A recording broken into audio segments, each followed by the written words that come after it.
ওদিক থেকে একটা ট্রাক আসছিল ঢাল থেকে নামে, ও ট্রাকটা আপনার নিয়ন্ত্রণ রাখতে পারে নাই। ওখান থেকে ট্রাকটা একটা প্রাইভেট কার ছিল সামনে, দুইটা ছিল আপনার সিএনজি। ওই দুইটা সিএনজিকে প্রাইভেট কারকে নিয়ে এদিকে রওনা দিয়েছে। এদিক থেকে বিপরীতমুখী একটা ট্রাক আসছে, ওই ট্রাকটা দুইটা মাঝখানে নিয়ে ওই ট্রাক নিয়ন্ত্রণ হারিয়ে ওই ভিতরে পড়ে গেছে। ডিরাম বরাবর সোজা মারছে, সামনে ছিল 4-5টা অটো এবং একটা ছিল মাইক্রো গাড়ি, ওইটা সহকারে মানে চাপা দিয়ে করছে, অ্যাক্সিডেন্ট হয়েছে। এই অনেকগুলো মানুষ মারা গেছে এখানে। বিকাশে কম খরচে ক্যাশ আউটের লিমিট বেড়ে 50,000, প্রিয় এজেন্টও 2টা।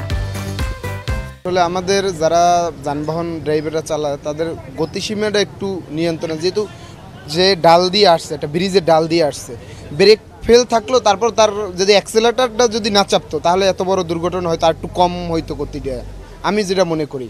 আর বিশেষ করে ড্রাইভাররা যেহেতু দূরের থেকে আসে, ড্রাইভারদের একটা মানে সেফটি বাই সেফটি ডিউটি রাখা উচিত। আর ওদের ঘুমের কারণে অনেক সমস্যা তৈরি হয়, যার কারণে বেশি দুর্ঘটনাটা ঘটে। যদি আপনার এক্সেলেটারটা কমানো থাকতো, যেটা দিয়ে পাড়া দেয় আর কি, ওটা যদি একটু কম থাকতো তাহলে আমার মনে হয় ক্ষতিটা আর একটু কম হইতো। এটাই স্যার সমস্যা। আমার নাম মোহাম্মদ